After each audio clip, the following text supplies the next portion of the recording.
لیکن بیسک کیا ہے؟ کم شرح سود پر آپ ڈپازٹس لیں، زیادہ شرح سود پر آپ ایڈوانس کریں، جو اس کا فرق ہے وہ آپ کی کمائی ہے. تو کلیتاً اس کا دار و مدار جو ہے وہ سود پر ہے. اس کی سروس جو ہے میرے نزدیک جائز نہیں ہے. اگرچہ ہمارا کوئی ادارہ سود سے پاک نہیں ہے، ہماری فضا میں سود ہے، پاکستان میں بھی یہی ہے معاملہ، کوئی فرق نہیں ہے. پوری دنیا میں جو معاشی نظام ہے اس کا تانا بانا جو ہے سود سے بنا ہوا ہے پوری دنیا میں. لیکن ایک ہے پرائمریلی سود ہی پر مبنی ادارہ، ایک وہ ہے کہ جس میں سیکنڈریلی سود انوالوڈ ہے.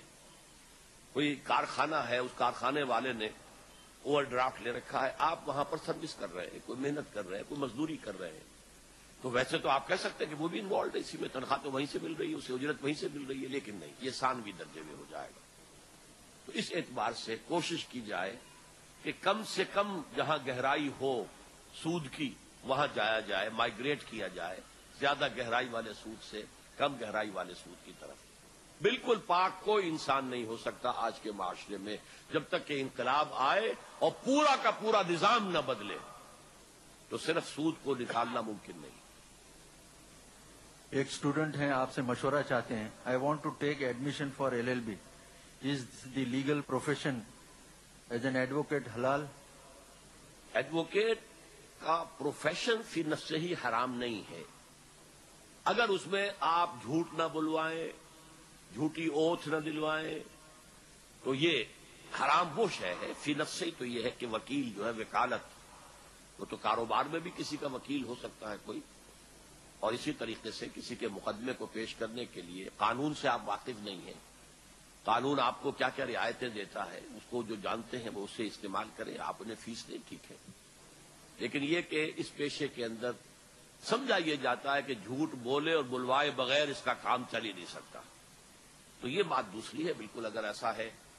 لیکن اگر کوئی آدمی جو ہے جھوٹ بولے اور بلوائے بغیر اگر وکالت کا کام کرتا ہے تو اس کے لیے جائز ہے. ایک سٹیج پر آ کر تو میں سمجھتا ہوں یہ ممکن ہو جاتا ہے جب آپ اپیلیٹ کورٹس کے اندر اپیئر ہونے والے ہو جاتے ہیں، ہائی کورٹ میں اور سپریم کورٹ میں، اس لیے کہ نیچے مقدمہ بن چکا ہے، فائل بن چکی ہے، جھوٹے سچے گواہ جو بھی آ گئے. اب تو آپ کو تو اسی فائل کی بنیاد پر جو ہے وہ کیس لڑنا ہے.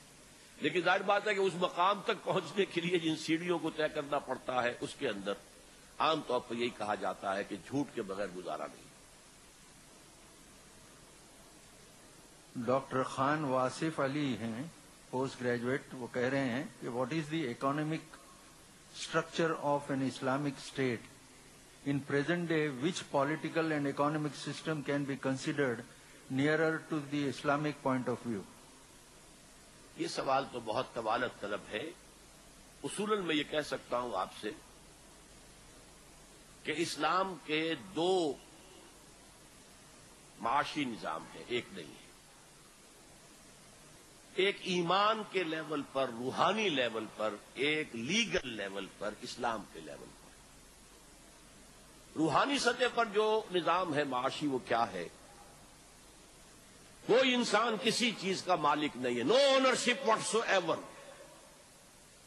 اللہ is the owner of everything, you are custodian only. Whatever you earn, جو بھی محنت کر کے آپ کماتے ہیں، never think it is your earning, it is فضل آف اللہ. فضل وہ چیز ہوتی ہے جو بغیر استحقاق دی جاتی ہے. کوئی آپ نے لیبر ہائر کیا، اسے آپ نے کہا 100 روپے میں شام کو دوں گا، آپ نے دیکھا دن میں آبزرو کیا کہ بڑی محنت سے کام کی ہے، آپ نے 100 کی بجائے 110 روپے دے دیے، یہ 10 فضل ہے. تو جو ملے اسے سمجھو کہ اللہ کا فضل ہے، میری کمائی میری محنت کا حاصل نہیں. نمبر 3، اس میں میرا جائز حق صرف میری جائز ضروریات ہے، باقی سب دے دینا ہے. یسألونک ماذا ينفقون قل العفو. حضور نے اس سطح پر زندگی گزاری ہے، کبھی کوئی پیسہ ریٹین نہیں کیا. حضور نے ساری عمر زکوٰۃ نہیں دی، اس لیے کہ پیسہ جمع ہو تو زکوٰۃ ہے. اسی پر جو فقراء صحابہ تھے انہوں نے اسی پر لیول پر زندگی گزاری. دوسرا جو ہے نظام اسلام کا لیگل، اسے آپ کہہ سکتے ہیں controlled and internally managed capitalism. Legal level پر ملکیت مانی جاتی ہے. آپ مکان کے مالک ہیں, آپ کھیت کے مالک ہیں, آپ کارخانے کے مالک ہیں, آپ دکان کے مالک ہیں, لیگل لیول پر مالک ہیں. اور اس کی بنیاد پر پھر جو نظام ہے, صرف حرام چیزوں سے بچتے ہوئے آپ محنت کیجئے. تو کیپٹلزم کی کامیابی جو ہوئی ہے اور کمیونزم کی موت جو واقع ہوئی ہے وہ جن اسباب سے ہوئی ہے, جن کی نفی کر دی تھی کمیونزم نے. جب وہ نگیشن ہو گئی پرسنل پراپرٹی کی, تو اس کے بعد اب انسینٹو نہیں رہا. Why to work more, why to work harder. مجھے تو فکسڈ ویج ملنی ہے.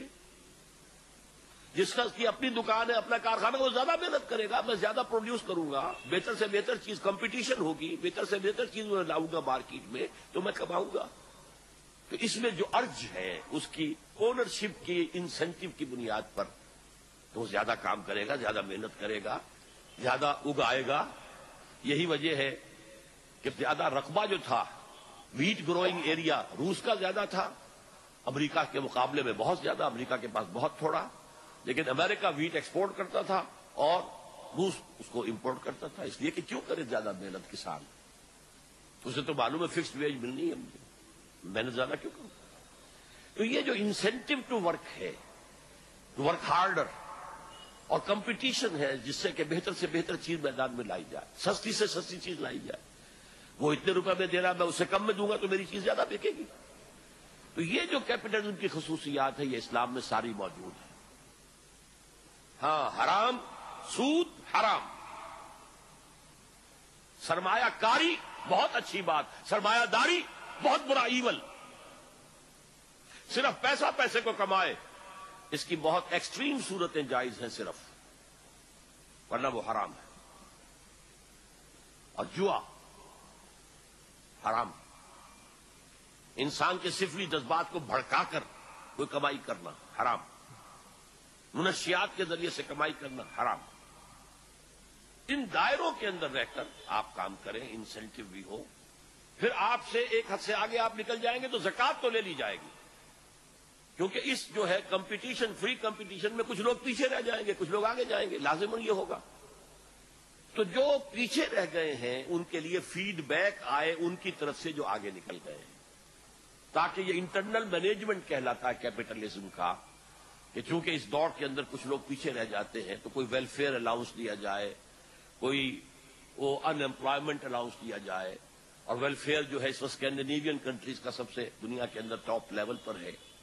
وہ نظام اسلام نے 1400 برس قبل دیا تھا زکوٰۃ کی شکل میں. تؤخذ من اغنیائہم وترد الی فقرائہم, اغنیاء سے لے کر اور فقراء میں تقسیم کر دوں گا, تاکہ یہ خلیج زیادہ وسیع نہ ہو, اس کو آپ برج کر دیں.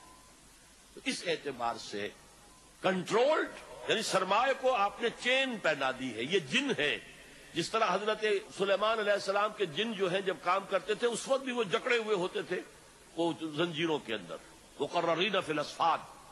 اسی طرح یہ جو سرمایہ ہے بہت بڑا جن ہے, اسے جکڑ کے رکھو. ایچ جی ویلز نے لکھا ہے کہ پہلے جب تک کہ ابھی کوئی کرنسی وجود میں نہیں آئی تھی, سمپلسٹ فارم آف اکانومی تھی, بارٹر سسٹم ہوتا تھا. ایک کام کر رہا ہے کھیت میں, اس نے گندم اگائی ہے, ایک بیٹھا ہوا کرگے پر وہ اپنا کھدر بن رہا ہے, اس نے کھدر دے دی ہے اور اس سے وہ گندم لے لی ہے, بات ختم. جب کرنسی کا تصور آیا تو ایچ ویلز نے لکھا ہے کہ انسان کو پتا نہیں تھا کہ کتنی بڑی لعنت کا طوق اپنی گردن میں ڈال رہا ہے. اب سونا یہ کرنسی ہے, یہ اتنا سونا اتنے 1000 من گندم کے برابر ہے, اتنے 1000 گز کپڑے کے برابر ہے. سونا رکھنا آسان ہے, آپ نے اپنی تجوری میں رکھا اور اب مارکیٹ کو کنٹرول کر رہے ہیں. مارکیٹ آپ کے ہاتھ میں کھلونا ہے. تو یہ اس نے لکھا ہے کہ انسان کو معلوم نہیں تھا کہ کرنسی کی ایجاد سے, اور کرنسی اب تو پیپر کرنسی رہ گئی ہے, اس کے پیچھے کوئی سپورٹ بھی ہونی ضروری نہیں ہے, بربادی انتہا کی جو ہے معاملہ آ چکا ہے. تو یہ جو ہے اسلام کا نظام at spiritual level it's the highest and purest form of voluntary socialism. اس میں جبر نہیں ہوگا, جبر زکوٰۃ پر ہوگا, اس سے زیادہ جبر نہیں ہے. اس سے بعد تو آپ جتنا دینا چاہیں دیں, جتنا چاہے ریٹین کرنا چاہے ریٹین کریں. ریٹین کریں گے تو قانون وراثت ہے, آپ کی اولاد میں تقسیم ہو جائے گا. آپ اللہ کے ہاں اونچے درجے چاہتے ہیں, اللہ کے ہاں اپنا جو ہے ڈپازٹ چاہتے ہیں تو دے دیں اللہ کی راہ میں جو بھی ضرورت سے زائد. لیکن لیگل لیول پر اٹس اے کنٹرول ہے ان کنٹرول سے سود جوئے ان چیزوں کو حرام کا جو ہے کنٹرول اور انٹرنلی مینیجڈ یعنی زکوٰۃ کے ذریعے سے کیپٹلزم کی جو خرابی ہے کہ جو بوجھ پیدا ہو جاتا ہے ہیوز اور ہیو ناٹس میں اس کو نیرو کیا جائے اور بنیادی ضروریات جو ہیں وہ کسی بھی شہری کی ایسا نہ ہو کہ پوری نہ ہو رہی ہیں. بنیادی ضروریات ہر شخص کی نظام خلافت کے ذمے ہیں.